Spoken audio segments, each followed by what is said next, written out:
رات کے 10 بجے ہیں۔ السلام علیکم، یہ ریڈیو پاکستان ہے۔ عبد القدیر سے خبریں سنیے۔ اہم خبروں کا خلاصہ۔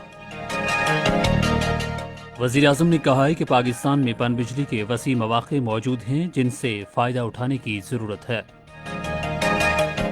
کابینہ کی اقتصادی رابطہ کمیٹی نے گندم درآمد کرنے کی کوششیں تیز کرنے کی ہدایت کی ہے تاکہ ملک میں سال بھر اس کی ارزاں نرخوں پر دستیابی یقینی بنائی جا سکے۔ National command and operation centre نے صوبوں پر زور دیا ہے کہ وہ کورونا وائرس کے پھیلاؤ کو روکنے کے لیے مویشی منڈیوں میں ایس او پیز پر عمل درآمد یقینی بنانے کے لیے عوام میں آگاہی پیدا کریں۔ اور مقبوضہ کشمیر میں کل جماعتی حریت کانفرنس نے مختلف جیلوں بالخصوص نئی دلی کی تہاڑ جیل میں غیر قانونی طور پر نظر بند حریت رہنماؤں اور کارکنوں کی بگڑتی ہوئی صحت پر تشویش ظاہر کی ہے۔ اور اب خبریں تفصیل کے ساتھ۔ وزیر اعظم عمران خان نے کہا ہے کہ دیامر بھاشا ڈیم سے سستی اور ماحول دوست بجلی پیدا ہوگی۔ انہوں نے یہ بات آج ڈیم کی جگہ کے دورے کے بعد چلاس میں ایک جلسہ عام سے خطاب کرتے ہوئے کہی۔ وزیر اعظم نے کہا کہ دیامر بھاشا ڈیم ملک کا تیسرا بڑا ڈیم ہوگا۔ انہوں نے کہا کہ 40 سال پہلے اس کے بارے میں سوچا گیا، تاہم منصوبے پر کام آج شروع کیا جا رہا ہے۔ انہوں نے کہا کہ پاکستان میں پن بجلی پیدا کرنے کے وسیع مواقع موجود ہیں جنہیں بروئے کار لانے کی ضرورت ہے۔ وزیر اعظم نے کہا کہ حکومت پن بجلی کے دوسرے منصوبوں کا بھی آغاز کرے گی۔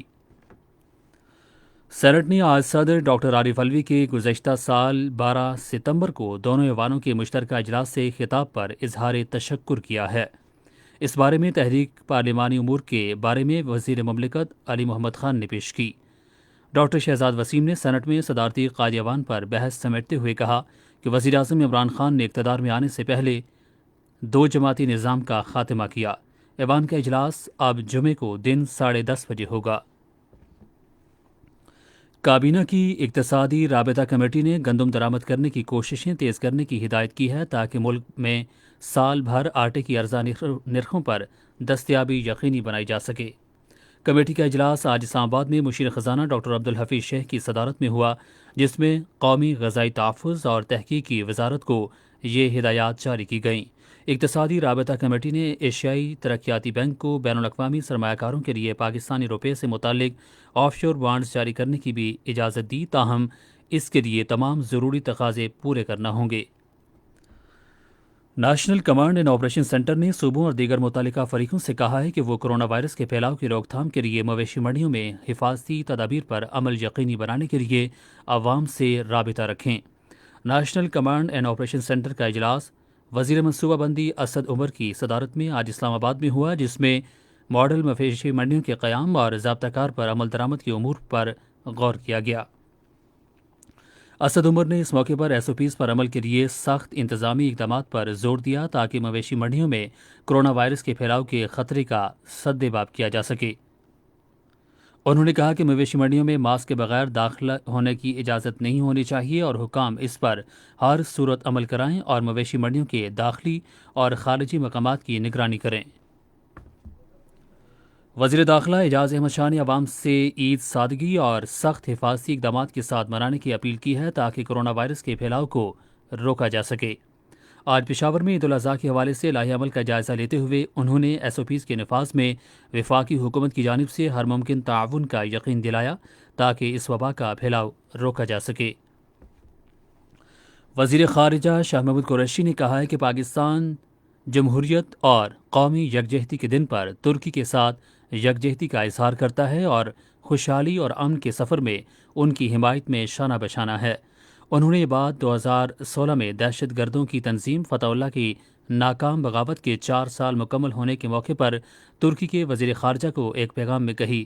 بغاوت کی اس کوشش میں 251 افراد ہلاک اور 2200 زخمی ہوئے تھے۔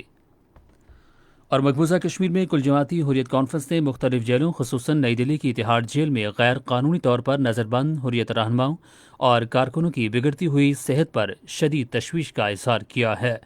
حریت کانفرنس کے ترجمان نے سری نگر میں ایک بیان میں اقوام متحدہ پر زور دیا کہ وہ مقبوضہ وادی میں زمینی صورتحال کا جائزہ لینے کے لیے وہاں اپنی ٹیمیں بھیجے۔ انہوں نے اسے وسطائی مودی حکومت کی سازش قرار دیا کہ غیر قانونی طور پر نظر بند کشمیریوں کو معیاری خوراک اور طبی سہولیات کے بغیر جیلوں میں بے یار و مددگار چھوڑ دیا جائے۔ اسی کے ساتھ خبریں ختم ہوئیں۔ مزید خبروں اور تجزیوں کے لیے آئیے ہماری ویب سائٹ پر، پتہ ہے radio.gov.pk، اور فیس بک کے link radio Pakistan news official پر براہ راست ویڈیو سٹریمنگ بھی ملاحظہ کیجیے۔